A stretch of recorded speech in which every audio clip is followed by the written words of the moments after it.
Gentlemen, welcome back for the second session for today, training number 3 for OSHA 30 hours general industry. Before that, we revised about actually the introduction of the OSHA, जिसमें मैंने आपको brief किया कि OSHA का main mission क्या है, उसको OSHA उस मिशन को अकम्प्लिश कैसे करती है, और फिर उनका जो इंस्पेक्शन का प्रोसेस है वो कैसे परफॉर्म होता है, and the responsibilities which they have allocated to the employers and the right given to the workers as well. I have explained you in detail. उम्मीद है कि इंशाल्लाह एक अच्छी अंडरस्टैंडिंग आपको बन गई होगी, और इससे रिलेटेड अगर किसी का कोई सवाल है तो आप मुझसे पूछ सकते हैं, वरना हम अपने सेकंड जो लेसन है हमारा उसकी तरफ मूव करते हैं आगे इंशाल्लाह ताला। ठीक है। तो मेरा ख्याल है किसी ने हैंड रेज नहीं किया, दैट मीन्स के क्वेश्चन अभी तक नहीं है। चलें मूव करते हैं वॉकिंग एंड वर्किंग सर्फेसिस के। तो इसका थोड़ा सा मैं आपको कॉन्टेक्स्ट दे दूं कि चूंकि ओशा के मिशन को आप हमेशा जहन में रखें, जब स्टार्टिंग में हमने बात की थी, to protect the safety and health of the American workers. ठीक है, चूंकि अमेरिकन ऑर्गेनाइजेशन है इसलिए उनकी जुरिस्डिक्शन जो है वो अमेरिका की जो जियोग्राफिकल बाउंड्रीज हैं उनके अंदर है। इनके जो स्टैंडर्ड्स हैं वो बाहर कहीं मतलब एप्लीकेबल उस तरह बाइंडिंग में नहीं है कि मतलब आपका कोई कानून हो जिसको आपने फॉलो करना है ओशा के स्टैंडर्ड्स को। नो, आप उसको फॉलो करके उनसे बेनिफिट ले सकते हैं, क्योंकि ये एक ग्लोबल मतलब स्टैंडर्ड्स होते हैं, और वर्ल्ड वाइड इसको प्रैक्टिस किया जाता है, एक्सरसाइज किया जाता है। तो इसलिए बहुत सारी कंट्रीज ने अपनी लेजिस्लेशन नहीं की हेल्थ एंड सेफ्टी की ज़्यादातर, तो वो इसलिए ओशा या यूके के जो स्टैंडर्ड्स हैं इनको फॉलो करते हैं, या स्पेशली जो मैनेजमेंट है उसमें वो आईएसओ के स्टैंडर्ड्स को फॉलो करते हैं। तो इसलिए जनरली इनको बहुत ज़्यादा मकबूलियत है पूरी वर्ल्ड वाइड, और इनको पढ़ा भी जाता है और इनको सीखा भी जाता है। ठीक है जी। तो जब आप किसी वर्क साइट पे होते हैं तो आपको मल्टीपल किस्म के प्रोसेसेस वहाँ पे परफॉर्म हो रहे होते हैं। जो वो एक्टिविटीज होती हैं उनके अंदर हिडन हैजर्ड्स होते हैं, और उन हैजर्ड्स के अंदर रिस्क मौजूद होते हैं। और डिफरेंस क्या है हैजर्ड और रिस्क का, जैसे मैंने आपको बताया कि अगर आप फाउंडेशन लेवल की ट्रेनिंग थोड़ी सी आप उसको रिवाइज कर लेंगे तो इंशाल्लाह आपको बड़ा क्लियरली डिफरेंस जो है वो मतलब उसका मीनिंग क्लियर हो जाएगा। और बेसिकली हैजर्ड क्या होता है, जिसको हम अगर इन शॉर्ट डिफाइन करें, anything which has a potential to cause harm. कोई भी ऐसी चीज़ जिसकी वजह से आपको कोई नुकसान होने का अंदेशा हो, आपको कोई इंजरी हो सकती हो, कोई एक्सीडेंट हो सकता हो, जिसमें आपका कोई एसेट जो है वो डैमेज हो सकता हो, कोई प्रॉपर्टी डैमेज हो सकती हो। तो जैसे फायर है, आग लग जाए तो आपको पता है ना इसमें क्या नुकसान होते हैं। इलेक्ट्रिसिटी है, आपको पता है इलेक्ट्रिसिटी अगर कंट्रोल सिचुएशन में ना हो तो कितना सीवियर नुकसान कर सकती है। इसी तरह अगर आप हाइट पे काम कर रहे हैं तो अगर आप प्रोटेक्टेड नहीं है तो आप गिर सकते हैं और बड़ी सीरियस और सीवियर इंजरीज हो सकती हैं। इसी तरह जो आपकी मशीन्स होती हैं आपके प्लांट के अंदर जहाँ पे आप काम कर रहे होते हैं, उन मशीन्स के अंदर डिफरेंट किस्म के रिस्क और हैजर्ड्स मौजूद होते हैं। ठीक है। अब जो हेल्थ एंड सेफ्टी के लोग हैं ये बेसिकली उनको ना सिर्फ अंडरस्टैंड करते हैं, उनके बारे में नॉलेज गेन करते हैं, और फिर उनको आइडेंटिफाई करते हैं, उनको मतलब सर्च आउट करते हैं, क्योंकि ये आम लोगों के बस का काम नहीं होता कि उनके जो हैजर्ड्स हैं उनको आइडेंटिफाई कर सकें। These are the health and safety qualified people, कि वो हैजर्ड्स को आइडेंटिफाई करते हैं और फिर ना सिर्फ उनको आइडेंटिफाई करते हैं, बल्कि अगर उनके अंदर कोई रिस्क मौजूद है। रिस्क क्या होता है, जब एक हैजर्ड के अंदर दो मजीद चीज़ें ऐड हो जाती हैं जिनको हम लाइकलीहुड और सिविरिटी कहते हैं। मसलन इसकी मिसाल मैं आपको यूं दूंगा, एक आम कॉमन सेंस में आपको मैं फ़र्क समझा देता हूँ हैजर्ड की और रिस्क की, क्योंकि ये बेस है पूरी हेल्थ एंड सेफ्टी की। इसलिए आपको इसका एक क्लियर पिक्चर आपके जहन में क्लियर होनी चाहिए। मिसाल के तौर पे बारिश बारिश जो है ना ये एक हैजर्ड है। मतलब हैजर्ड से मुराद ये है कि अगर बारिश में ये पोटेंशियल मौजूद है कि वो आपको नुकसान काज कर सकती है। आपको पता है ना बारिशों से ही फ्लडिंग शुरू हो जाती है, अर्बन फ्लड शुरू हो जाते हैं। ठीक है ना। अब अगर मैं आपको डिफरेंस समझाऊं हैजर्ड का और रिस्क का, और रिस्क कैसे जनरेट होता है, तो आपको मैं यूं आम लाइफ की एक मिसाल देता हूं कि मिसाल के तौर पे आप किसी दोस्त के साथ कहीं खड़े हैं। ठीक है ना।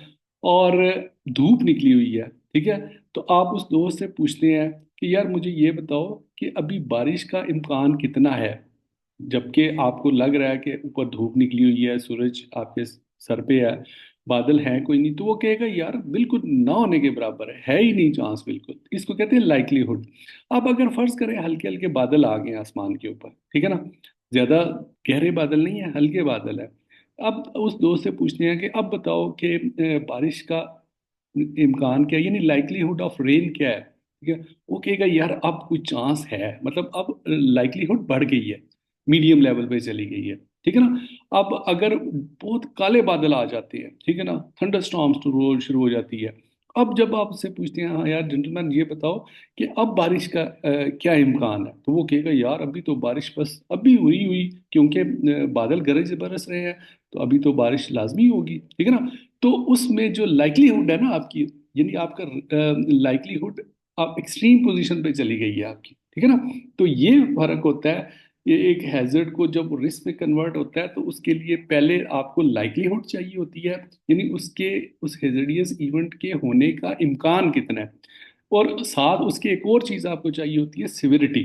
मिसाल के तौर पे अगर वो जो बारिश है मसलन लाइकलीहुड उसकी मैक्सिमम होगी और बारिश बरस पड़ी है, वो बारिश अगर एक जंगल में हो रही है जहाँ पे आबादी नहीं है, ठीक है ना, अगर वहां पे वो बारिश जितनी मर्जी भी तेज हो जाएगी ना, चूंकि ह्यूमन सेटलमेंट्स नहीं है वहां पे, इंसानी इंटरवेंशन नहीं है, तो वहां पे जो है ना इंसानी आबादी का नुकसान भी नहीं होगा, यानी उसकी सिविरिटी मिनिमम होगी। लेकिन वही बारिश अगर किसी इंसानी आबादी में हो जाती है, ठीक है ना, तो उसमें फिर पॉसिबिलिटी है कि इंसानों की जिंदगी को खतरा हो जाएगा, फ्लडिंग शुरू हो जाएगी, ठीक है ना, और इवन कि आपकी प्रॉपर्टी को भी डैमेज हो सकता है, तो उस सूरत में सिविरिटी उसकी बढ़ गई है, ठीक है ना। और अगर बहुत तेज बारिश हो गई है, तूफान आ गया खुदा ना खास्ता, और बहुत बड़े लेवल पे आपका नुकसान हो गया, तो उसमें उसकी सिविरिटी क्या होगी, वो मतलब मैक्सिमम लेवल पे होगी।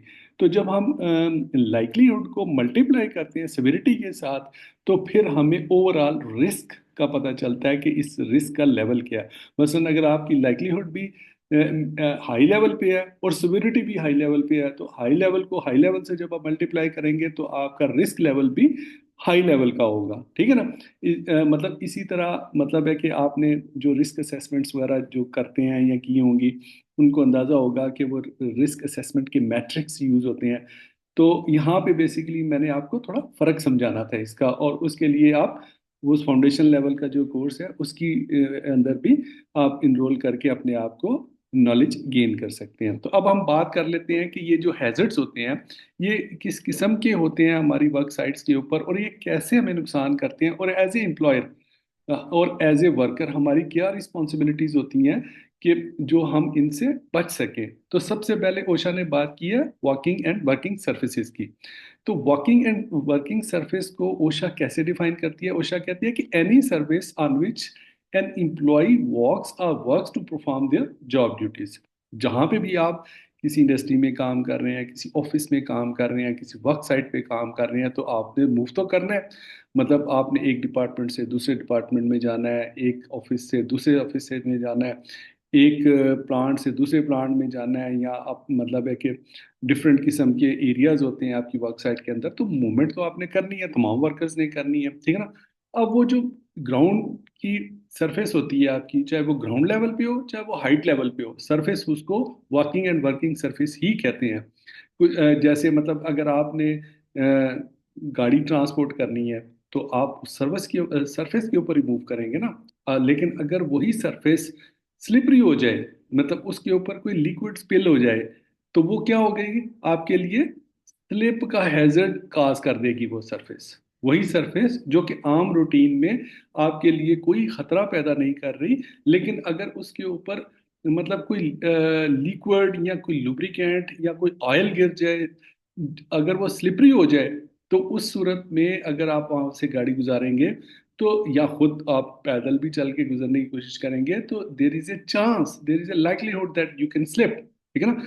तो इसी तरह आपकी सरफेस के ऊपर अगर कोई रुकावट हो, कोई पत्थर हो, कोई कार्टन हो पड़ा, कोई और इस तरह का हैजर्ड जिसकी वजह से आप उससे टकरा के गिर सके, ट्रिप कहते हैं जिसको, होता है ट्रिपिंग होना, ठीक है ना। तो वो सरफेस भी हेजर्डियस होती है, ठीक है ना। और फिर फर्दर जब आप फॉल करते हैं, मतलब उस सरफेस से, चाहे वो ग्राउंड की सरफेस हो चाहे वो हाइट की सरफेस हो, तो आपको मतलब है कि इंजरीज होती हैं आपको, मतलब है इवन के बड़ी सीवियर किस्म की इंजरीज भी हो जाती हैं, खासकर अगर हेड इंजरी हो जाए, खुदा ना खास्ता आप ज्यादा जोर से गिर जाएं किसी सरफेस से, और खासकर अगर हाइट वाली किसी सरफेस से आप गिर गए हैं वर्क एट हाइट करते हुए, तो अल्लाह माफ करे कि इसमें डेथ्स भी हो जाती हैं, फर्टेलिटीज होती हैं बड़ी सीवियर किस्म की, ठीक है ना। तो एनी सरफेस जो कि जहाँ पे आपके वर्कर्स एम्प्लॉयज या जो भी मतलब वर्क प्लेस के अंदर लोग काम कर रहे हैं, they move around, they walk or perform their job is called walking and working surface, ठीक है ना। अगर हम इसकी टाइप्स की बात कर रहे हैं वॉकिंग एंड वर्किंग सरफेस की, तो डिफरेंट किस्म के हैजर्ड्स जो हैं इन सरफेसेज के ऊपर मौजूद होते हैं। जैसे पहले भी मैंने आपको बताया कि डिफरेंट किस्म के कंटेमिनेंट्स होते हैं, ठीक है ना। लाइक वाटर है, अगर पानी गिर गया किसी सरफेस के ऊपर स्लिपरी हो जाएगी, ग्रीस गिर गई है वो भी स्लिपरी हो जाएगी, क्लीनिंग प्रोडक्ट्स जो मतलब आप सफाई सुथराई के दौरान में केमिकल्स यूज़ करते हैं, अगर वो ज़्यादा तेज़ हो गए हैं तो वो आपकी सरफेस स्लिपरी हो जाएगी। अगर कोई स्पिल्ड हो गई है, स्पिलिंग हो गई है, मतलब अगर कोई चीज़ आप ट्रांसपोर्ट कर रहे हैं किसी ड्रम के अंदर, कोई लिक्विड है वो स्पिल हो गया, या कोई कंटेनर के अंदर स्पिल हो गया, तो उससे भी आपकी सरफेस स्लिपरी हो जाएगी। कोई रेत वगैरह गिरी हुई है आपकी सरफेस की, वो भी स्लिपरी हो जाएगी। इसी तरह मतलब है कि जो हाईली पॉलिश्ड सर्फेसिज होती हैं जैसे मार्बल और सिरामिक्स वगैरह की, अमूमन जो हमारे ऑफिसेज होते हैं वहाँ पे इस तरह की सिचुएशन होती है। तो ये कंटेमिनेंट्स जो होते हैं ये सरफेस को हेजेडियस बना देते हैं, और हेल्थ एंड सेफ्टी के जो लोग होते हैं वो इन चीज़ों के ऊपर नज़र रखते हैं, ठीक है, ताकि अपने लोगों की सेफ्टी को प्रोटेक्ट कर सकें, जो बीइंग आपकी प्रोफेशनल प्राइम रिस्पॉन्सिबिलिटी है। इसके अलावा कुछ इंडोर सरफेस इरेगुलरिटीज भी होती हैं, जैसे मतलब कोई ड्रेन्स वगैरह हैं आपकी सरफेस के ऊपर, पाइप फट गया है, ठीक है ना, या मतलब है कि कोई अनइवननेस हो गई है आपकी सरफेस के ऊपर, ऊंची नीची जगह हो गई है, ठीक है, उससे भी आपके गिरने का इम्कान हो सकता है। इस तरह जो आपकी आउटडोर सर्विसेज होती हैं उनके ऊपर इरेगुलरिटीज होती हैं, मतलब जो लॉन्स वगैरह होते हैं और आपके पार्किंग स्पेसेस होते हैं, जहाँ वॉकवेज होते हैं, जहाँ अपने डिपार्टमेंट्स के अंदर मूव अराउंड करते हैं, वहाँ पे भी ड्रेनेज वगैरह के मतलब गटर्स वगैरह होते हैं, उनके बाद आपको पता है ना वो ढकने ही गायब हो जाते हैं, खासकर कराची में गटर्स के ढक्कन ही गायब हो जाते हैं, तो उसमें बड़े हादसात होते हैं कई दफ़ा। बल्कि आज भी मैं न्यूज़ देख रहा था कि कराची में कोई एक बच्चा जो है पता नहीं 7 साल का, शायद वो किसी गटर में गिर गया इसी तरह, क्योंकि उसका ढक्कन नहीं था ऊपर। दैट मीन्स कि that surface, that was a surface ना, मूव अराउंड के लिए वो सरफेस थी, लेकिन वो हेजिडियस होगी क्योंकि वहाँ पे प्रोटेक्शन इंश्योर नहीं की किसी ने, सोसाइटी में किसी ने ख्याल नहीं किया, या वो डिपार्टमेंट मतलब जो बल्दिया के लोग हैं उन्होंने ख्याल नहीं किया कि यार ये सीवियर सिचुएशन हो सकती है, इससे जान जा सकती है, और जाती है, पाकिस्तान में तो जाती हैं। इसी तरह हमारी वर्क साइड के ऊपर भी इस तरह की सिचुएशन जो है वो क्रिएट हो जाती है। इसी तरह स्नो या आइस हो हमारी सरफेस के ऊपर जहाँ पे हम काम कर रहे हैं, वो भी हेजर्डियस सिचुएशन क्रिएट करती है। हाँ, अगर इसी तरह अगर हमारी वर्क साइट जहाँ पे आप काम कर रहे हैं, कोई भी प्रोसेस परफॉर्म कर रहे हैं, वहाँ पे लाइटिंग प्रॉपर नहीं है, इनएडिकेट है, पुअर लाइटिंग है, तो वहाँ पे खासकर ये स्टोरेज रूम वगैरह जो होते हैं, मतलब और इस तरह की जो स्टेयर वेल्स वगैरह होती हैं, हॉलवेज वगैरह होते हैं, वहाँ पे अगर कोई लाइट मौजूद है और वो डैमेज्ड है, वो आउट ऑफ ऑर्डर है, तो पुअर लाइटिंग है, तो उससे भी अक्सर लोग गिरते हैं, और गिर के बड़ी सीवियर चोटें भी लोगों को आती हैं, ठीक है जी। इसी तरह अगर आप किसी सरफेस के ऊपर स्टेयर्स या रेल्स का यूज़ करते हैं, मतलब आपकी जो सरफेस के ऊपर जो सीढ़ियाँ वगैरह होती हैं, अगर उनके साइड पे जो रेल्स होती हैं जिनको हम हैंड रेल्स कहते हैं, जिनको पकड़ के आप उन सीढ़ियों को चढ़ते हैं, आपने अक्सर देखा होगा घरों में भी स्टील की हैंड रेल्स होती हैं, या परमानेंट वो कंक्रीट की भी होती हैं। तो वो हैंड रेल्स अगर मजबूत नहीं है, अगर वो वीक हैं, उनका स्ट्रक्चर वीक है, तो उसकी वजह से भी आपके गिरने का इम्कान होता है, और उसकी वजह से हादसात होते हैं, स्लिप हो गए हैं, गिर गए हैं, और उससे शदीद चोटें आ सकती हैं। तो ये घरों में तो लोग चलो थोड़ी एहतियात कर लेते हैं, इवन घरों में भी हादसात हो जाते हैं, लेकिन वर्क साइट्स के ऊपर चूंकि वर्कर्स जो है ना उनको काम की पड़ी होती है, अपने टास्क के ऊपर फोकस होता है, कोई इधर जा रहा है, कोई उधर जा रहा है, कोई कार्टन उठा के इधर जा रहा है, कोई किसी को किसी सीनियर ने बुला लिया, किसी ने मीटिंग में जाना है, किसी का टास्क कोई लेट हो रहा होगा, तो वो फिर मतलब है कि इमरजेंसी में वहां से गुजरेंगे, अपनी प्रोटेक्शन का ख्याल नहीं करेंगे। अगर कोई खुदा रास्ता वहां पे कोई स्लिपरी सिचुएशन है तो वो they can fall and they can be seriously injured. तो ओशा कहती है कि इन सारी सिचुएशन को as a health and safety responsible person आपने आइडेंटिफाई करना है। आपको पता होना चाहिए कि इस तरह की हेजर्डियस सिचुएशन आपकी सर्विसेज के ऊपर हो सकती है। इसी तरह लेडर्स, स्टेयर्स के साथ साथ लैडर्स जो होती हैं, वो वाली सीढ़ियाँ जो कि पोर्टेबल होती हैं। एक सीढ़ियाँ होती हैं फिक्स्ड फिक्सचर होती हैं, मतलब आपके बिल्डिंग के अंदर वो फिक्स्ड होती हैं, ठीक है, कंक्रीट की होती हैं, या इवन के आप आयरन की भी हो, लेकिन वो फिक्स स्ट्रक्चर हो तो वो स्टेयर्स कहलाती हैं। लेकिन अगर वो मूवेबल ना हो, यानी एक जगह से दूसरी जगह आप उठा के उनको रख सकती हैं, तो वो लैडर कहलाती है। तो लैडर और स्टेप टूल्स स्टूल जो होते हैं, जिनको आप यूज करके हाइट पे कोई छोटा मोटा काम आपके वर्कर्स ने करना हो तो उनको करते हैं। अगर वो लेडर्स भी फर्मली ग्राउंड के साथ फिक्स नहीं है, फिक्स से मुराद ये है कि अगर आपने जमीन जो है आपकी सरफेस जो है वो स्लिपरी है और वहां पे आप लेडर यूज कर रहे हैं तो, या स्टेप टूल्स यूज कर रहे हैं तो you can fall and it can create serious injury, ठीक है। इसी तरह ट्रिपिंग हैजर्ड्स भी आपकी सर्फेसिस के ऊपर होते हैं, जैसे कोई क्लटर वगैरह है, या कॉर्ड्स वगैरह, तारें बिखरी पड़ी हैं, कोई गंदला पड़ा हुआ है, कोई आपने जो जो क्लटर्स होते हैं, मतलब मशीन्स के, आपको पता है ना, जब मशीन्स के ऊपर कोई मैन्युफैक्चर होती है कोई प्रोडक्ट, तो उनके जो रॉ मतलब प्रोडक्ट्स होती हैं, या उनके जो लेफ्ट ओवर्स होते हैं, वो जब ग्राउंड पे गिर जाते हैं तो उससे क्लटर्स बन जाते हैं, और उससे ट्रिपिंग होने का चांस होता है और आप गिर सकते हैं और जख्मी हो सकते हैं, ठीक है ना। इसी तरह जो फ्लोर मैट्स का यूज़ किया जाता है आपकी सर्विसेज के ऊपर, अगर वो इम्प्रॉपर हैं, फ्लोर मैट्स बेसिकली स्लिपिंग को कंट्रोल करने के लिए एक अच्छा कंट्रोल मेजर है। और अक्सर आपने इनको मसाजिद में अमूमन देखा होगा, बरसात का मौसम हो गया, मार्बल्ड आपके फ्लोर्स हैं, और वहाँ पे कोई मतलब बारिश में भीगे लोग आते हैं, उनके पाँव जो है वो गीले हुए होते हैं, तो उसकी वजह से ग्राउंड के ऊपर, सरफेस के ऊपर स्लिपरी हो जाती है सिचुएशन। तो उसको खासकर जो वजू वगैरह के लिए लोग जाते हैं, तो अक्सर मैंने देखा मसाजिद के अंदर ये फ्लोर मैट्स का यूज़ बहुत होता है, ऑफिस में भी बहुत होता है, ठीक है ना। इसी तरह ड्रेन्स और पाइप्स वगैरह जो होते हैं, ये भी मतलब एक सरफेस हैजर्ड्स क्रिएट कर सकते हैं। अगर पाइपिंग प्रॉपर नहीं हुई, क्लॉग्ड है ड्रेन्स, अगर ड्रेन आपका क्लॉग्ड हो गया, मतलब चौक हो गया, तो पानी उबल के बाहर आ गया, तो सरफेस के ऊपर मतलब वो फैल गया, तो वहाँ पे एक हेजर्डियस सिचुएशन क्रिएट हो जाती है, जो कि आपको इंजर कर सकती है, आपको जख्मी कर सकती है, एक्सीडेंट कॉज कर सकती है। और ये इंजरीज जो होती हैं, ये माइनर से लेके मीडियम से लेके फर्टेलिटीज तक चली जाती हैं, इवन लोगों की डेथ भी हो जाती है, ठीक है। तो इनको अंडरस्टैंड करना, वॉकिंग एंड वर्किंग सर्विसेज को, और उसके लिए जो स्पेशल ओशा का स्टैंडर्ड है, जिसको हम कहते हैं 1910 सब part D walking and working surfaces, OSHA का जो जनरल इंडस्ट्री का स्टैंडर्ड है, जो कि मैंने प्रीवियस क्लासेस के अंदर उसके ऊपर ब्रीफ से आपको डिटेल से आपको अंडरस्टैंड करवाया था। तो वहाँ पे जाके आप मजीद इसकी डिटेल जो है वो रीड कर सकते हैं, ठीक है जी। उसके बाद अगर हम बात कर लें, सॉरी पीछे चले गए हैं, एग्जिट रूट और emergency action plans and fire prevention. Exit routes, emergency action plans and fire prevention की जो हेजिडियस एक्टिविटीज है, ये भी बड़ी कॉमन है वर्क प्लेसेस के अंदर, ठीक है ना।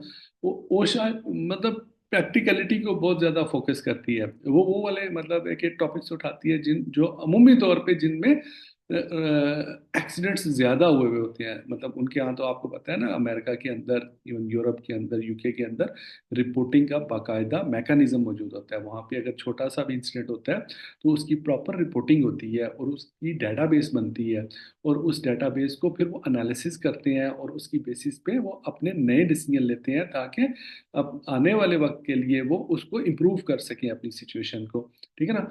तो एग्जिट रूट्स क्या होते हैं, ये फायर का हैजर्ड क्या होता है, और इनको कंट्रोल करने के लिए जो हम इमरजेंसी एक्शन प्लानिंग करते हैं वो कैसी होती है, उसके बारे में इस टॉपिक के अंदर डिटेल से बताया गया। और उसके लिए प्रॉपर जो है वो स्टैंडर्ड भी मौजूद है उषा का, जिसमें ये एग्जिट रूट और इमरजेंसी एक्शन प्लान्स वगैरह और फायर प्रिवेंशन कैसे करनी है उसका पूरा सेक्शन मौजूद है वहाँ पे, जैसे 1910 सब part E exit routes and emergency planning.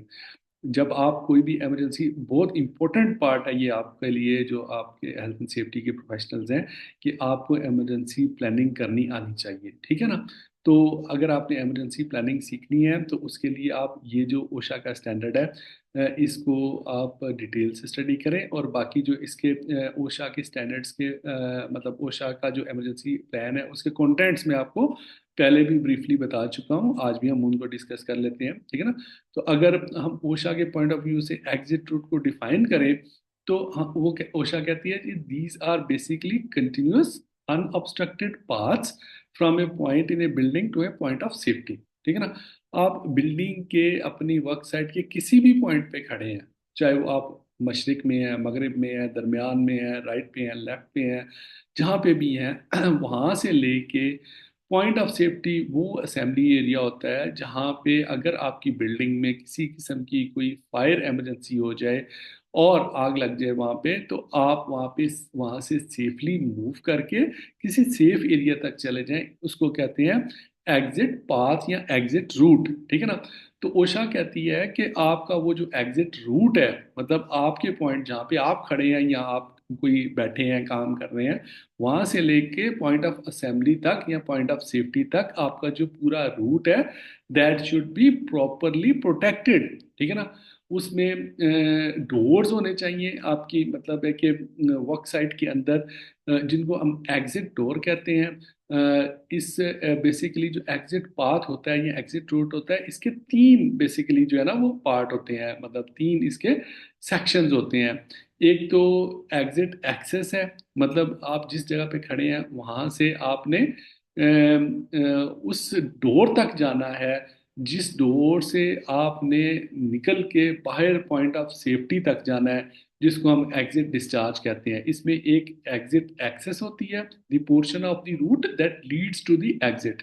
मसलन अगर आप अपनी फैक्ट्री के प्रोडक्शन डिपार्टमेंट में खड़े हैं, अचानक इमरजेंसी हो गई है, आग लग गई है, तो उस एरिया से जहाँ पे आप खड़े ले हैं, उस एरिया से लेके उस इमरजेंसी एग्जिट डोर तक का जो रूट होगा उसको हम एग्जिट एक्सेस कहते हैं, ठीक है ना। एग्जिट एक्सेस एरिया वो कहलाता है। तो वो जो डोर होता है बेसिकली वो सेकंड पार्ट होता है, और दैट इज एग्जिट, ठीक है, the portion that provides a protected way of travel to the exit discharge, ठीक है ना। उस डोर से आप बाहर निकल के जब अपने पॉइंट ऑफ असेंबली या पॉइंट ऑफ सेफ्टी तक जाते हैं, जिसको हम असेंबली पॉइंट भी कहते हैं या असेंबली एरिया कहते हैं। अमूमन अगर आपने अपनी वर्क साइट्स के अंदर फायर सेफ्टी से रिलेटेड कोई ड्रिल्स वगैरह की हैं तो आपको इसका आइडिया होगा। अगर अगर नहीं है तो ये इस लेक्चर लेने के बाद आपको इंशाल्लाह बड़ा फेयर आइडिया हो जाएगा। तो वहां तक का आपके पॉइंट ऑफ सेफ्टी तक का जो रूट है, वो मतलब उसको हम एग्जिट डिस्चार्ज कहते हैं। तो ओशा ये कहती है कि आपका मतलब एग्जिट एक्सेस से लेके एग्जिट असेंबली एरिया तक तमाम रूट जो है मार्क्ड होना चाहिए, ठीक है। डोर जो है वो फायर प्रूफ होने चाहिए, ठीक है। और मतलब है कि उसको प्रॉपर एक प्लानिंग के साथ, जिसको हम इमरजेंसी एक्शन प्लान कहते हैं, एग्जीक्यूट करना चाहिए। यानी वहां से जो आपने इवैक्यूएशन करनी है in case of any emergency, वो सेफ मेथड के साथ होनी चाहिए। क्योंकि भगदड़ मच जाती है ना जब खुदा ना खास्ता एकदम इमरजेंसी होती है, तो उस सिचुएशन को कंट्रोल करने के लिए वहाँ पे जो फायर सेफ्टी की टीम होती है, जो अमूमन हेल्थ एंड सेफ्टी डिपार्टमेंट के अंडर में ही काम कर रही होती है, तो उनका काम है वो फौरन एक्टिवेट हो जाए और अपना जो इमरजेंसी एक्शन प्लान उन्होंने बनाया हुआ है, जिसमें अमन के दौर में जब फायर नहीं होती, रियल इमरजेंसी नहीं होती, तो उसमें वो ड्रिल्स करते हैं कि जैसे ही फायर अलार्म जो है वो ट्रिगर होगा, तो लोगों ने क्या एक्शन करना है। तमाम वर्कर्स जो हैं वो फौरन जो है वो अपने अपने एग्जिट रूट की तरफ मूव करेंगे, और एग्जिट डोर से डिस्चार्ज करके मतलब निकल के अपने असेंबली एरिया, जहाँ जिसको पॉइंट ऑफ सेफ्टी भी कहते हैं, वहां तक जाएंगे, और ताकि इंश्योर कर सकें कि लोग जो है वो बिल्डिंग से सेफली अपने सेफ एरिया में चलेंगे। और पीछे पे जो फायर डिपार्टमेंट के लोग होते हैं या फायर एक्सटिंग्विशन के जो आपने वहाँ पे मैकेनिज्म्स बनाए होते हैं, जो फायर वार्डन्स होते हैं सिलेंडर्स वगैरह का यूज़ करते हैं, जो फायर सिलेंडर्स होते हैं, या और भी आग बुझाने के जो भी फायर स्प्रिंकलर्स होते हैं, जो भी डिवाइसेस आपने वहाँ पे लगाई हुई हैं वो भी एक्टिवेट हो जाती हैं। और इन केस के अगर आपने खुदा नास्ता कोई कोई जख्मी हो गया, तो इन दैट केस आपको वहां से उसको इवैक्यूएट भी करना है। तो वो जो फायर वार्डन्स होते हैं, ये उनकी रिस्पॉन्सिबिलिटीज में ये चीज़ शामिल होती है कि आप उनको वहां से सेफली इवैक्यूएट करें। तो अगर हम बात कर लें जी, ओशा क्या कहती है बेसिकली इमरजेंसी एक्शन प्लान के बारे में, ठीक है। खासकर ये बड़ा इंपॉर्टेंट पॉइंट है, इसको आपने फोकस रखना है, क्योंकि मुमकिन है आपको ये असाइनमेंट दी जाए इस टॉपिक के ऊपर, ठीक है जी। तो अगर हम बात कर लें कि इमरजेंसी एक्शन प्लान के अंदर क्या क्या चीज़ें शामिल होनी चाहिए, तो ओशा ये कहती है कि आपका जो इमरजेंसी एक्शन प्लान है that should be in written form. ये एक प्लान की शक्ल में, प्रोसीजर की शक्ल में, एक डॉक्यूमेंटेड शेप में आपके पास होना चाहिए, ठीक है ना। और इसके अंदर तमाम इम्पोर्टेंट इंफॉर्मेशन जो है इमरजेंसी से रिलेटेड है, उनकी कॉन्टैक्ट नंबर्स वहाँ पे मौजूद होने चाहिए। आपके फ्लोर प्लान्स हैं, मैप्स, जिसमें मतलब इमरजेंसी एस्केप रूट का नक्शा दिया हुआ हो प्रॉपर, और इन केस आपने क्या एक्शन लेने हैं, आपके वर्कर्स ने क्या एक्शन लेने हैं, और रिस्पॉन्सिबल जो फायर सेफ्टी की टीम है उन्होंने क्या एक्शन लेने हैं, वो सारे डिफाइन होनी चाहिए इस इमरजेंसी एक्शन प्लान के अंदर। इसके अलावा जिस किस्म की भी इमरजेंसीज हो सकती हैं आपकी वर्क साइट के अंदर, मसलन फायर हो सकती है, एक्सप्लोजन हो सकते हैं, टॉक्सिक केमिकल्स या केमिकल्स की रिलीज हो सकती है, या हरिकेन्स वगैरह, टोर्नेडोज वगैरह, आपको पता है वेस्ट के अंदर ये चीज़ें होती रहती हैं, ब्लिजर्ड्स हैं या फ्लड्स वगैरह, इस टाइप की जो भी इमरजेंसीज पॉसिबल है, उनकी डिटेल आप अपने इमरजेंसी एक्शन प्लान के अंदर मेंशन करेंगे, ठीक है ना। इसके अलावा फिर आप जो रोल्स एंड रिस्पॉन्सिबिलिटीज़ हैं उनको डिफाइन करेंगे प्रॉपर, कि फायर सेफ्टी की जो टीम है उन्होंने क्या एक्शन करना है, फायर वार्डन ने क्या एक्शन करना है, और इसके अलावा जो वर्कर्स हैं आपके, अगर उन्होंने अलार्म की आवाज़ सुन ली है तो उन्होंने किस तरह इवैक्यूएट करना है, ठीक है। और अगर फायर वार्डन ट्रेंड है वहाँ पे फायर को बुझाने के लिए, उनको फायर एक्सटिंग्विश करने की ट्रेनिंग आपने दी हुई है, तो वहाँ पे फायर सिलेंडर्स अगर मौजूद हैं, फायर एक्सटिंग्विशर्स, तो उनका यूज़ कैसे करना है, ठीक है ना। आपको पता है ना उसका पूरी एक मतलब साइंस है उसकी, सिलेंडर को यूज़ करने की भी प्रॉपर इसकी एक टेक्निक है, जिसको पास कहते हैं, ठीक है ना। तो वो आपको आपके फायर वार्डन्स बीइंग वहाँ पे health and safety responsible person, officer, manager जो भी हैं आप यहाँ पे, आप अपनी फायर सेफ्टी टीम को वहाँ पे ट्रेन करेंगे। इसके अलावा आपने ये भी देखना है कि अगर फायर डिटेक्शन का कोई इक्विपमेंट आपके ऑर्गेनाइजेशन के अंदर ऑलरेडी मौजूद है। डिटेक्शन क्या होती है? डिटेक्शन के सिस्टम्स होते हैं, मतलब सेंसर्स होते हैं, ये मुख्तलिफ किस्म की डिवाइसेस होती हैं जो आपके अमूमन छतों पे लगी होती हैं, आपने देखा होगा, या मतलब साइड वॉल्स के ऊपर भी ये डिवाइसेस लगी होती हैं। अगर कहीं पे कोई खुदा ना खास्ता आग लगी है, तो उसका अगर धुआं निकलना शुरू हुआ है या कोई टेम्परेचर बढ़ना शुरू हुआ है, तो वो फौरन मतलब सेंस कर लेती हैं, और फिर अलार्म ट्रिगर हो जाता है, अलार्म बजना शुरू हो जाता है। तो जैसे ही अलार्म बजता है, लोगों को ये पता लग जाता है कि फायर इमरजेंसी है, एंड दे इवैक्यूएट, वहां से वो इमरजेंसी इवैक्यूएट करते हैं और अपने पॉइंट ऑफ सेफ्टी तक मूव करते हैं, ठीक है। तो इन दैट केस उस इवैक्यूएशन को सेफली एग्जीक्यूट करना आपकी हेल्थ एंड सेफ्टी की टीम की रिस्पॉन्सिबिलिटी होती है। अगर कोई जख्मी हो गया, उसको फर्स्ट एड प्रोवाइड करना। अगर कोई मतलब है कि ज़्यादा सीरियस जख्मी है, तो उसको हॉस्पिटल तक पहुंचाना। इसीलिए इमरजेंसी कॉन्टैक्ट नंबर सारे वहाँ पे अवेलेबल होने चाहिए आपके emergency exit emergency evacuation plan के अंदर, ठीक है ना।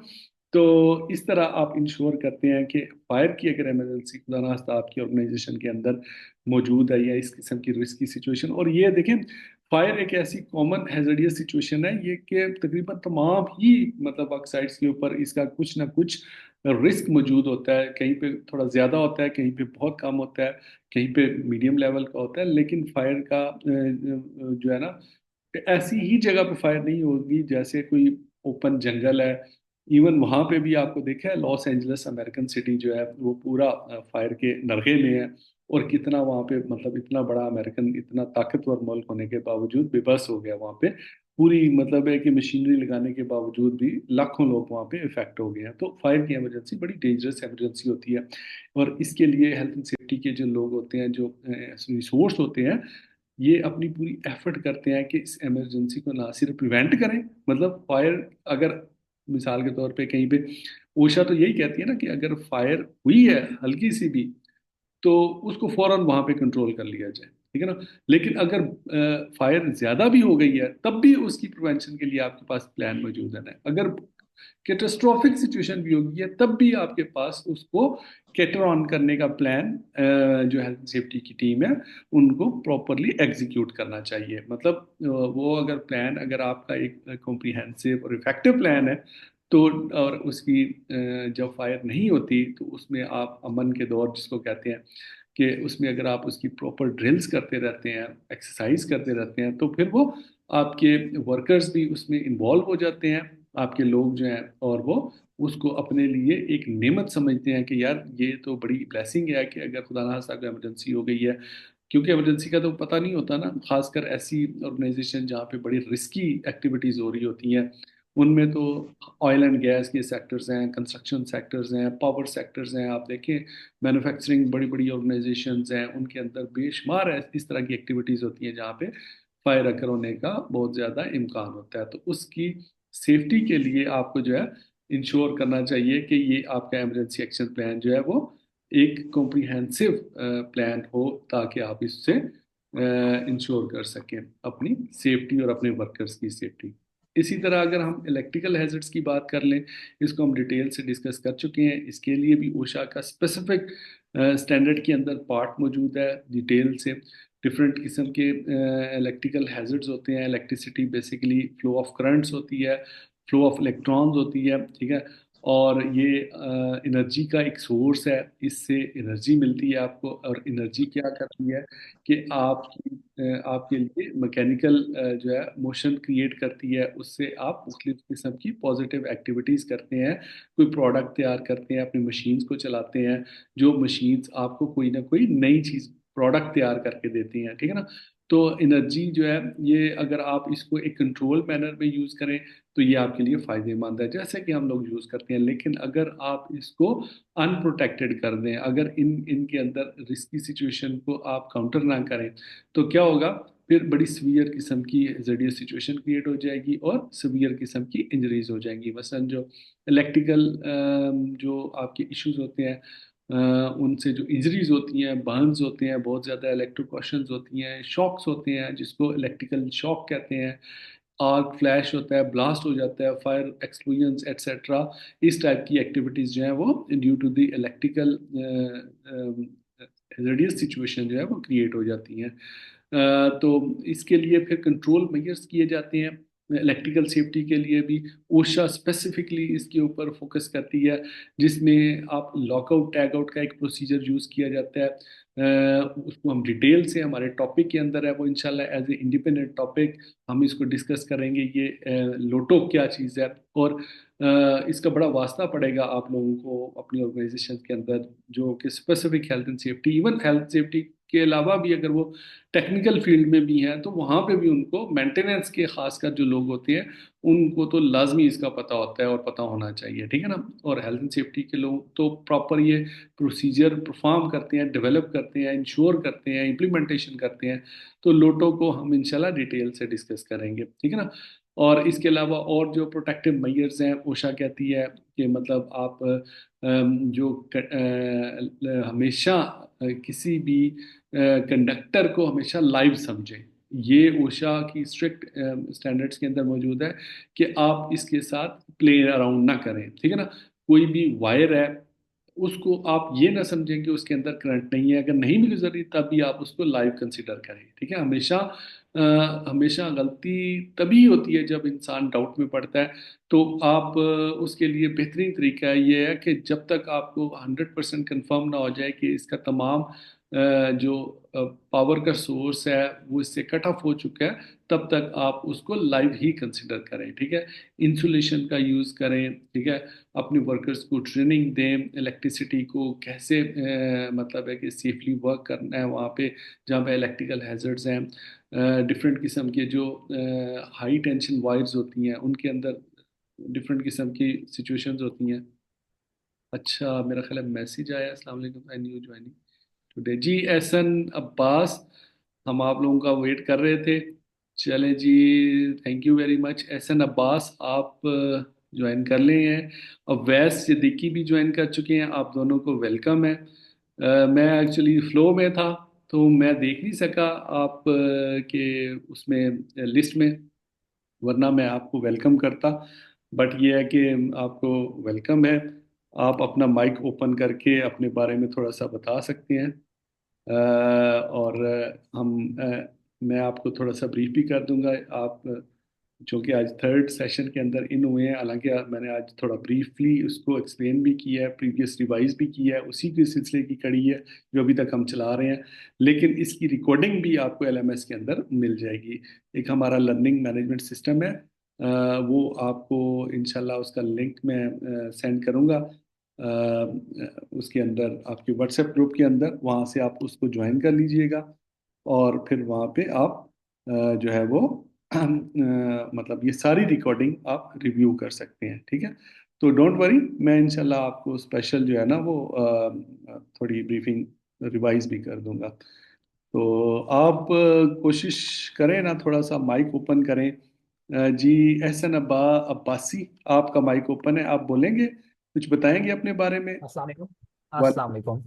वालेकुम अस्सलाम। जी एहसन। सबसे पहले तो आपको और जितने भी इस ट्रेनिंग के अंदर हमारे मेंबर्स हैं उनको अस्सलाम वालेकुम रहमतुल्लाह। वालेकुम। और वालेकुम अस्सलाम। उम्मीद करता हूँ सब खैरियत से होंगे। मेरा नाम एहसन अब्बासी है और I have done bachelors in environmental sciences, also enrolled in MPhil in energy and environment from Hamdard University. And I am recently working in as a deputy manager, health, safety, and environment department in Al Suwaidi Electric in Karachi. Basically, it was the part of the Siemens Pakistan. The we are making the transformers, heavy transformers. So I have done Nibosh and all these courses. And I am my previous experience, I was working in the oil and gas sectors in Mari Petroleum and OGDCL. Great. So instead of this, I also have worked in wind power plants, like 3G wind power plant. It's a China-based company which is producing electricity by wind. When you go to the Hyderabad, so you saw these wind power plants, that is renewable energy. So I have worked there also, and also I have worked in agro fertilizer Dherki. So that's this is my great. introduction. Thank you. माशाल्लाह, जबरदस्त profile है आपकी तो यार, great. सो बहुत शुक्रिया। आपको तो निबोश डिप्लोमा करना चाहिए लेवल 6, तो आप ओशा की तरफ कैसे आ गए? इसका थोड़ा बैकग्राउंड बताएं। मैं एक्चुअली ओके, बात यह है कि मैं निबोश डिप्लोमा भी कर चुका हूँ।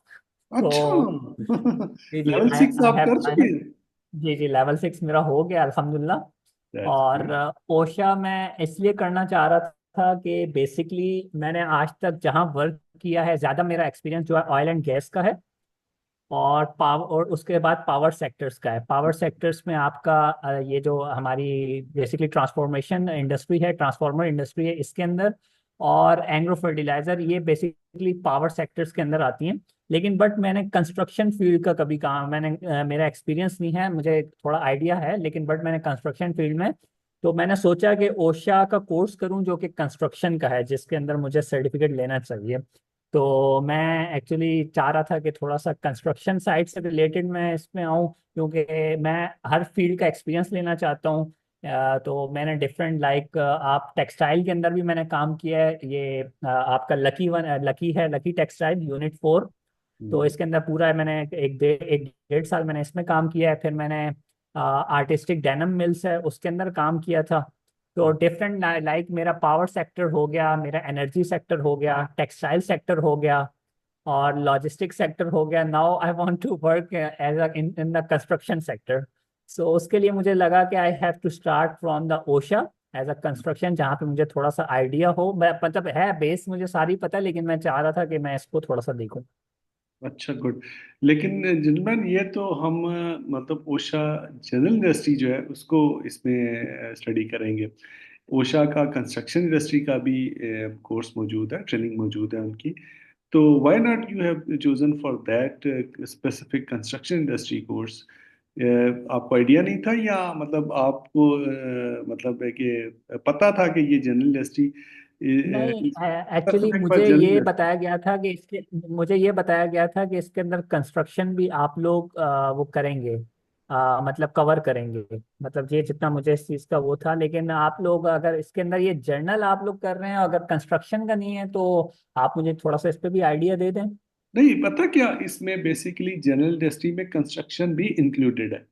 ठीक है, उसमें ओके। मैन्युफैक्चरिंग भी है, आपका पावर सेक्टर भी है। General industry means general, general जी जी, मुझे समझ आ गया covers general industry. Every industry. इसमें आपको ओके ओके। कंस्ट्रक्शन से रिलेटेड जो ओशा के स्टैंडर्ड्स हैं, specific work at height activities होती हैं, कंस्ट्रक्शन के जो सीरियस किस्म के हैजर्ड्स होते हैं कंस्ट्रक्शन साइट्स में, वेल्डिंग वर्क्स होते हैं, इसी तरह ब्रेजिंग होती है, या मतलब है कि पेंट वर्क हो रहा होता है, या डस्टी सिचुएशंस होती हैं, ठीक है ना, एक्सकीवेशंस हो रही होती हैं वहाँ पे। ठीक है, इलेक्ट्रिकल हैजर्ड्स वहाँ पे कंस्ट्रक्शन साइट्स जी की, जी, बिल्कुल ठीक है बिल्कुल ना। ऐसा ही है। तो these all topics are covered into our this training. 17 topics हैं जो कि आप एलएमएस ज्वाइन करेंगे, उसके अंदर पूरा कोर्स का स्ट्रक्चर मैंने ब्रीफ भी किया ठीक है। हुआ है, और ऑलरेडी जो नोट्स की फॉर्म में भी मौजूद है, और उसके अंदर आपके क्विजेस भी हैं। आपने उनको अटेम्प्ट भी करना है, आपने रिकॉर्डेड लेक्चर्स को रिव्यू भी करना है, आपने नोट्स को भी स्टडी करना है, and then finally you have to assess yourself through that quizzes. वो ग्रेडेड क्विजेज हैं।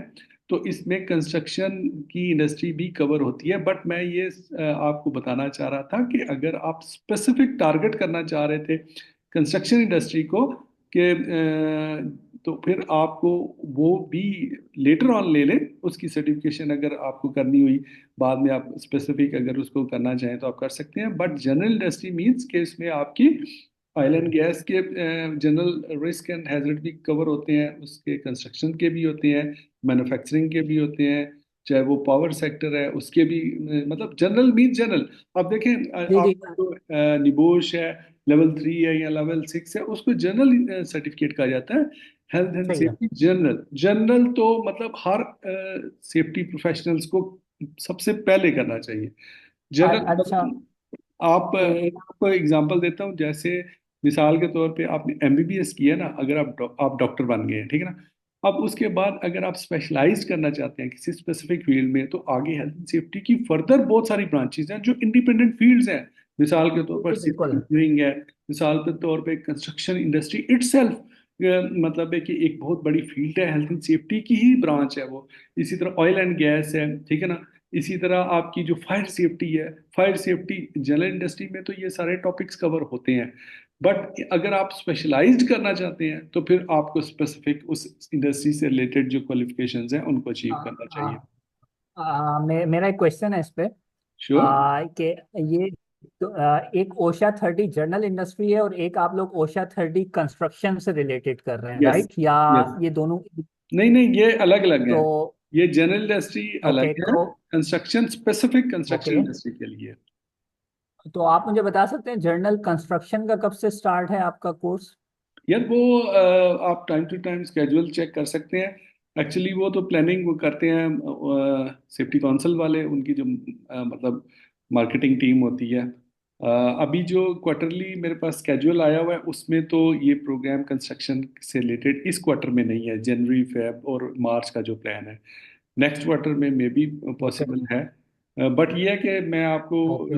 दोबारा वो स्केड्यूल सेंड कर दूंगा, चेक कर लेता हूँ मैं भी, ठीक है। क्योंकि मैं भी जब मुझे मतलब असाइन की जाती है ट्रेनिंग, तो फिर बहुत सारी चीज़ें मुझे उस वक्त पता चलती हैं। तो बट अच्छा, डोंट वरी। काइंडली ये जो इसका सर्टिफिकेट है, बेसिकली इस पे मेंशन होगा कि जर्नल इंडस्ट्री सर्टिफिकेट जी है, जी इस जी, पे मेंशन बिल्कुल। होता है? यस, इस पे मेंशन होता है, general industry mean general industry इसका। लेकिन ये है कि तमाम लोग पहले करते ही जनरल इंडस्ट्री की ट्रेनिंग है। मैंने आपको बताया ना, जनरल इंडस्ट्री तो आपके सारे सेक्टर्स को कवर कर लेती है। और जनरल इंडस्ट्री की ट्रेनिंग मैंडेटरी है, मस्ट है। उसके बाद अगर आप स्पेसिफिक कंस्ट्रक्शन को टारगेट करना चाहते हैं, ऑयल एंड गैस की भी सर्टिफिकेशन है, ठीक है, फायर सेफ्टी की भी है, स्पेशलाइज्ड जिसको कहते हैं ना, तो वो आप कर सकते हैं, कंस्ट्रक्शन से ठीक है। रिलेटेड आप कर सकते हैं, ठीक है ना। तो ओके। बट ये है कि जनरल इंडस्ट्री आपको लाजमी करनी चाहिए, ये तो मस्ट है।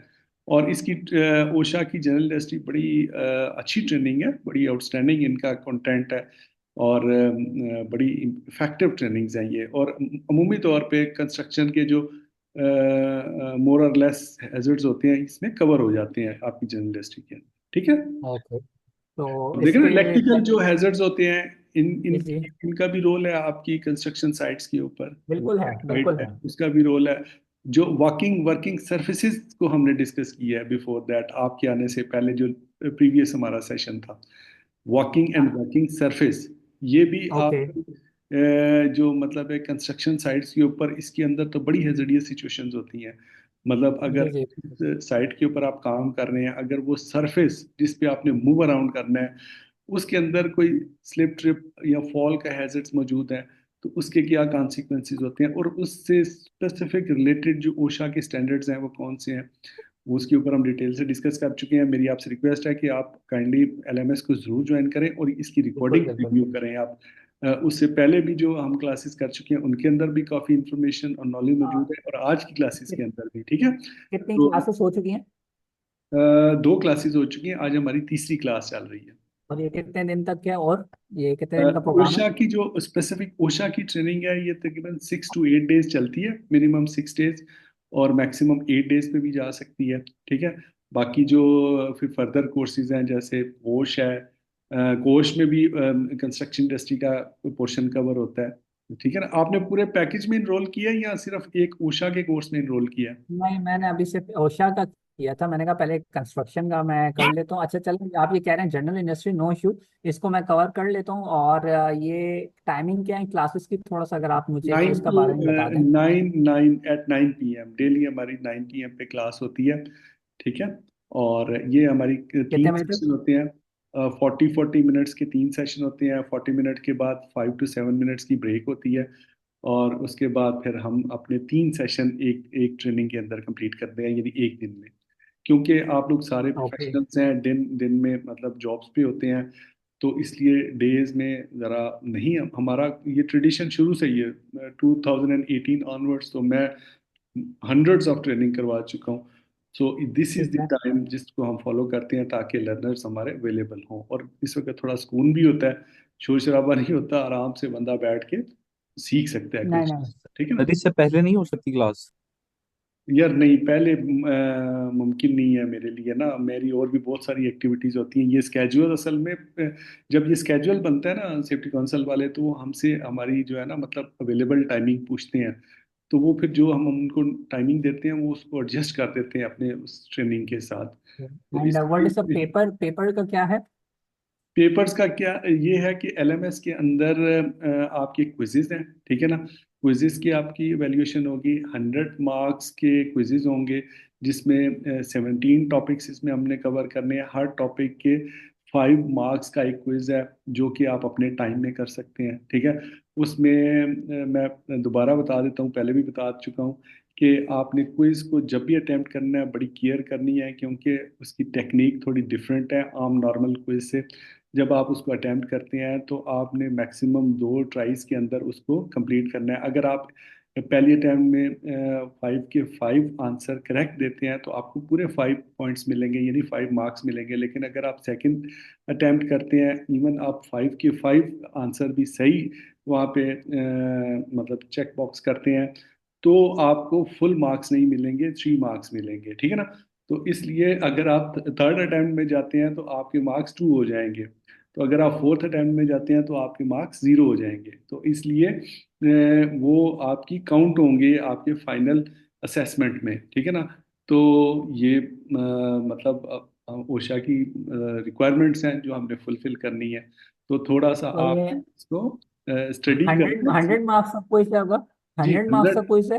100 मार्क्स का हर टॉपिक के 5 पॉइंट्स का क्विज तो एलएमएस में होगा, फिर फाइनल आपकी एक असेसमेंट होगी 15 मार्क की मल्टीपल चॉइस जिसको कहते हैं एमसीक्यूज, और वो लाइव होगी। मैं यहाँ पे खुद 15। बैठ के, जी जी, 15, ओके 15 नंबर, ठीक है।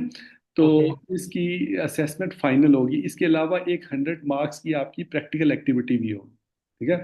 उसमें ओके आपको कोई प्रैक्टिकल टास्क दिया जाएगा किसी टॉपिक से रिलेटेड, जिसमें आपने कोई असाइनमेंट बनानी होगी। Like may be, for example मैं आपको कह सकता हूँ कि जी आप अपनी कंपनी का इमरजेंसी एक्शन प्लान बनाएं। मे बी मैं आपको कह सकता हूँ कि जी आप जो है वो कोई रिसर्च रिपोर्ट बना दें, ठीक है ना। वो डिपेंडिंग अपॉन जो क्राइटेरिया हमारे पास मौजूद है, उसके अंदर हम आपको टास्क देंगे। तो एक प्रैक्टिकल एक्टिविटी भी आपकी 100 मार्क्स की होगी। और आपने मिनिमम 50% जो है ना वो पासिंग के लिए अचीव करना है। क्विज़ेस के अंदर भी 50% और असाइनमेंट के अंदर भी आपको मतलब है कि मिनिमम 50% मार्क्स अचीव और करने हैं, तब आप अच्छा पासिंग ग्रेड में आएंगे। ओके, मेरे बस लास्ट दो क्वेश्चन है, उसके बाद आप प्लीज कैरी ऑन करें अपने टॉपिक को। एक मेरा क्वेश्चन ये है कि ये जो क्विज वाला आप कह रहे हैं, ये हमने कब अटेम्प्ट करना है? जब सारे टॉपिक्स एंड हो जाएंगे उसके बाद नहीं हमने नहीं क्विज नहीं शुरू नहीं, करना है? ये आप, you are independent on that. आप जब एलएमएस ज्वाइन करेंगे ना, तो उसमें जी जी क्विज़ मौजूद है। ठहरे, मैं अभी आप भी मौजूद हैं और दूसरे साथी भी हमारे मौजूद हैं। अवैस अवैस भी मौजूद हैं। आप उम्मीद है सुन रहे होंगे। तो मैं एक दफ़ा शॉर्टली जी ब्रीफ जी कर देता हूँ आप लोगों को एलएमएस का, ताकि जी जी आपको कोई कंफ्यूजन ना हो, फिर ये प्रॉब्लम बन जाती है। तो ठीक इसलिए है। इस तरह इसको यहीं पे वो कर लिया जाए, अटेंड कर लिया जाए इसको। ओके जेंटलमैन, ये अभी स्क्रीन आपके सामने आ रही होगी। ये बेसिकली ये हमारा एलएमएस है, जिसको लर्निंग मैनेजमेंट ओके सिस्टम कहते हैं, जीएसए के नाम से, ठीक है ना। इसमें ट्रेनिंग वाले पोर्शन पे आप आएंगे तो आपके सामने मुख्तलिफ किस्म के कोर्सेज आ जाएंगे जो कि चल रहे हैं। कुछ इसमें से चल चुके हैं, ओके कुछ चल रहे हैं, कुछ ऑनगोइंग हैं, कुछ मतलब प्रोसेस में है।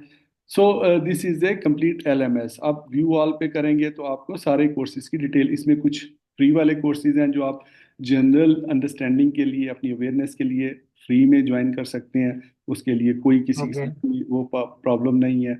और ऑब्वियसली उसमें जो आपकी पेड कोर्सेज हैं, जैसे आप फी वगैरह सबमिट कर चुके हैं, तो आप इसमें इनरोल हो जाएंगे, ठीक है। जैसे कि ये अभी कोर्स है आपका लाइक ओशा 30 आवर जर्नल इंडस्ट्री का।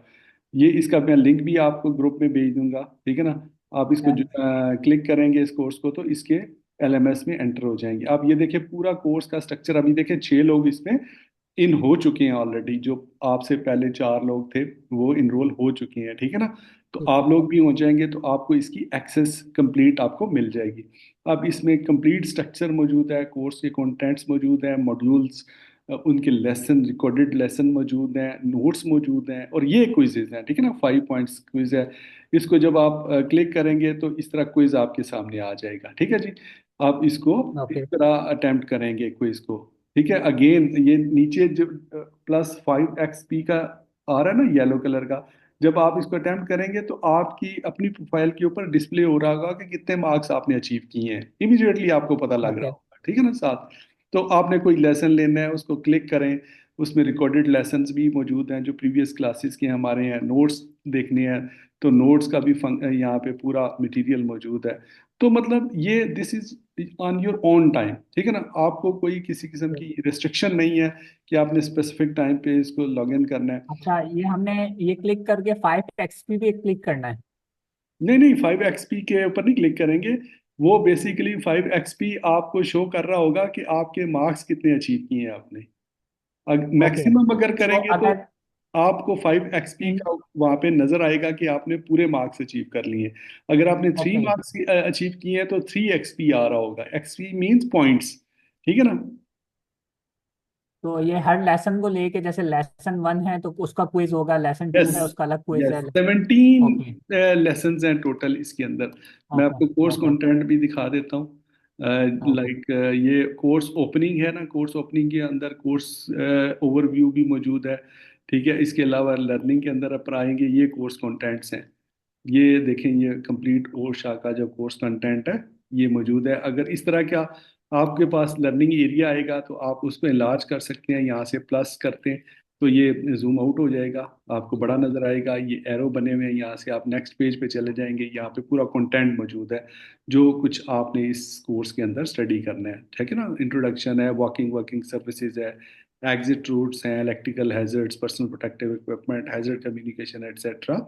तो ये सारा आप कंटेंट यहाँ से रीड कर सकते हैं, एनी टाइम ये तो आपके ये पास अवेलेबल। LMS पे हमें साइन अप करना पड़ेगा? जी जी, आपको साइन अप करने का फर्स्ट टाइम आपको साइन अप करना पड़ेगा। जब मैं आपको लिंक सेंड करूंगा ना, तो लेफ्ट साइड पे आप लिखा होगा कि आप ब्लू कलर का बटन होगा कि उसको क्लिक करें, या लॉगिन करें या साइन अप करें। आप चूंकि फर्स्ट टाइम साइन अप कर रहे होंगे तो साइन अप को क्लिक करेंगे तो आपके सामने एक फॉर्म ओपन हो जाएगा जिसमें आप अपना ईमेल डालेंगे, अपना नाम डालेंगे और अपना कोई भी पासवर्ड जो आप दोबारा लॉगिन करने के लिए आपको याद रहे। ओके। आसान सा कोई पासवर्ड रखें।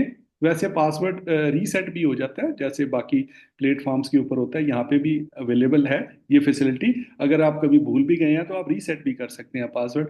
बट ये कि आसान सा रख लें, कोई भी 1 2 3 4 जो कि आपको आसानी से याद रहे। और आप दोबारा जब इसमें LMS में लॉगिन करेंगे तो फिर आपने साइन अप नहीं करना, सिर्फ लॉगिन करना है आपने ईमेल से और पासवर्ड से, और आप उसके अंदर एंटर हो जाएंगे। फिर आप एनी टाइम उसको एक्सेस कर सकते हैं, आप मोबाइल फोन से कर सकते हैं। जी जी, बिल्कुल बिल्कुल। अच्छा, किसको ठीक है मैंने सर। आवाज दी है? Muzammil. Well, thank you so much, आपने इतना अच्छा ब्रीफ किया हमें। विद ड्यू रिस्पेक्ट, अच्छा एक बस मेरा आपसे एक आखिरी क्वेश्चन था कि इसका सर्टिफिकेट कब आता है, कितने डेज बाद आएगा और किस तरह हमें मिल सकता है? और सेकंड, फिर उसके बाद आप अगर अपना छोटा सा आप इंट्रो दे दें ताकि हमें भी थोड़ा आपके बारे में पता चल जाए। Thank you. यार इंट्रो मेरा जो है ना फर्स्ट लेसन के अंदर डिटेल से मौजूद है, बाकी जो ओके ओके लेसन है ओके। उनका भी मौजूद है, डन। बाकी सर्टिफिकेशन के बारे में भी मैंने उसके अंदर ब्रीफली बताया। तो वो काइंडली अगर आप ज़्यादा नहीं नहीं, बेहतर थैंक यू। होगा अगर वेल आप वेल, उसको थैंक यू थोड़ा थैंक सा यू थैंक यू। टाइम निकाल के अपने बिजी टाइम में से थोड़ा सा उसको रिव्यू कर लेंगे तो इंशाल्लाह आपको नहीं नहीं, एवरीथिंग इंशाल्लाह मिल जाएगा। जरूर जरूर। बाकी इंशाल्लाह जरूर जरूर, ठीक है। व्हाट्सएप पे भी आप मेरे साथ इन कांटेक्ट हैं, आप पर्सनल मैसेज भी मुझे कर सकते हैं, ठीक है। So thank you. Well, please आप कंटिन्यू कर सकते हैं। मजीद मुझे किसी और सेशन में टाइम मिला तो इंशाल्लाह मैं आपको ज़रूर इसके बारे में ब्रीफ कर दूंगा। बट नाइस ऑफ यू, आपकी माशाल्लाह बड़ी अच्छी कंट्रीब्यूशन है। और आई होप कि आप प्रैक्टिकली भी जब इन्वॉल्व होंगे इस कोर्स के अंदर, हो तो चुके हैं, लेकिन जब आप क्वेश्चनिंग करेंगे तो बहुत सारे लर्नर्स को नई चीज़ें सीखने को भी इंशाल्लाह मिलेंगी। जी मुजम्मिल, मैंने आपने हैंड रेज की है, अगर कोई इशू है तो काइंडली मुझे बताएं, मैं उसको आंसर करता हूँ। कोई क्वेश्चन है? जी मुजम्मिल, आप कुछ पूछना चाह रहे हैं? अ, अच्छा चलें, टाइम काफ़ी हो गया है। मेरा ख्याल है कि इसका हम क्लास से ऊपर चले गए हैं टाइम को। तो मेरा ख्याल है कि I think we should take break now. तो 5 to 7 मिनट्स की, क्योंकि फिर अगर ज़्यादा लेंथी क्लास हो जाए ना फिर कन्वर्जन में प्रॉब्लम आती है, ज़्यादा टाइम लग जाता है उसको कन्वर्ट होने में। तो ये रिकॉर्डिंग आपके लिए इफेक्टिव होती है, तो इसलिए मुझे इसको मेंटेन करना भी ज़रूरी होता है। आपको लर्निंग भी करानी है और मटेरियल को भी ऑर्गेनाइज करना है, ये सारी फिर मेरी रिस्पॉन्सिबिलिटीज़ होती हैं। So, gentlemen, have a break. Inshallah, after 5 to 7 minutes, we will meet again with the same link. जिस लिंक से अभी आपने ज्वाइन किया उसी लिंक को दोबारा आप क्लिक करेंगे तो 5 to 7 मिनट्स के बाद आप दोबारा ज्वाइन कर लेंगे। फिर हम अपना थर्ड जो टॉपिक है आज का उसको डिस्कस करेंगे। इंशाल्लाह मिलते हैं ब्रेक के बाद। जी थैंक यू।